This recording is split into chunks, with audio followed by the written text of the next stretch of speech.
বিচার আর হত্যা করে মালিশাকে বাস করতে হচ্ছে। তার অপরাধটা কী? তাই আমি প্রত্যেক বলব, হয়তো আমাদের যেখানে কিছু বংশবালা আমাদের প্রতিহিংসা থাকে প্রত্যেক পাড়ায় আছে। আমার মাতৃটা ওই হালদার বংশ মেনে নেয়নি, হালদার বংশের মাতৃটা শেষ বংশ মেনে নেয়নি, শেষ বংশের মাতৃটা ইত্যাদিটা মেনে নেয়নি। এই মাতব্বরই আমাদের খাই। আমরা আগে এখানে দাঁড়াই, আমরা একদিন দাঁড়াতে পারলে একদিন আমরা মাতব্বরী আগামী দিনে যখন ভারতবর্ষের থেকে যেদিন বুঝে যাবে সেদিন আবার আমরা লড়াই করবো, আবার আমরা নিজেদের মধ্যে যুক্তি করবো, নিজেদের মধ্যে টানাটানি করবো, সেদিন করবো। কিন্তু এখন আমাদের অস্তিত্ব নেই, আমরা থাকবো কি না আগামী দিনে, এই চিন্তাটুকু করে আমাদের চলতে হবে। আমি দাঁড়িয়ে এই যখন 18টা যখন যেতে গত 19 সালে যারা ট্রেনে গেছে ক্যানিংয়ে উঠেছে জয় শ্রীরাম বলে 1 সপ্তাহ লোক বাইরে বেরোতে পারে কেন? জিত তো দল, একটা দলের একটা স্লোগান জয় শ্রীরাম হবে কেন? ভারতবর্ষে গণতন্ত্র অন্য স্লোগান থাকবে। তার মানে একটা কমের ওপরে, একটা জাতের ওপরে ওদের ওদের লক্ষ্য মুসলমানদের, আর অন্য কোনো না। আমাদের কীভাবে হেনস্থা করবে, আমাদের কীভাবে এই দেশ থেকে বিতাড়িত করবে, বিতাড়িত আমাদের ওরা জায়গায় নেই, আমাদের মরতে হবে, মরা ছাড়া কোনো রাস্তা নেই। তা চাইছে আমাদের এই ভারতবর্ষে এই একটা সুবিধা, আমরা তো মারামারি করে পারবো না।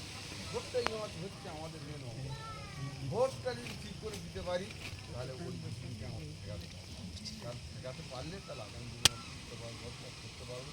সেদিন আমার ছেলে চারিদিকে আশা করবো বা কেউ ঝগড়া করবো, সেদিন আমি রাস্তায় আন্দোলন করবো, সেদিন আমি ওই টিউবওয়েলে আন্দোলন করবো, মেম্বার ব্যাট করবো, যেখানে অনেক কিছু আমরা দাবি করবো। আগে আমরা দাঁড়াবো,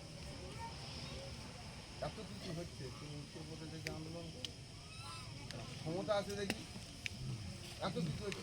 এই কর্ণাটকে গিয়ে আন্দোলন করে, যখন সিএনএ আন্দোলন হয় কর্ণাটকে 35 জন বিজেপির সরকার 35 জন গুলি করে মেরে দেয়। আমাদের পশ্চিমবাংলায় একজনা মরেছে, এত ট্রেন চালালো, এত বাড়ি চালালো, এত রাস্তা, একজনা মরেছে।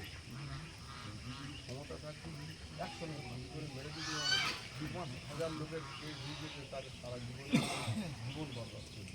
এই শাহজাহান শেখ যা করেছে, ওখানকার যত মাথায় যা ছিল, ওই ফলবেড়ি আগারহাটি অঞ্চলে যে মাথায় যারা মুসলমানদের পয়সা ছিল, একটার পর একটা আস্তে আস্তে আস্তে আস্তে এই পর্যন্ত 12-13 জন নিয়ে নেবে, আরও 20-30 জন নেবে, একদম মাথা শেষ করে দিয়ে ফলবেড়ির মতন জায়গায় জয় শ্রীরাম বলে ফ্ল্যাগ মারবে, যত দাঁড়িয়ে আছে আমার মতন লোক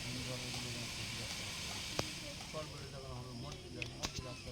ক্ষমতা না থাকলে তুমি কী করবে? আইন ওদের পক্ষে 5টা পুলিশ আসবে না, আমরা এখানে 100 লোক বসে আছি, এক্ষুনি পাবো কী করবে তুমি?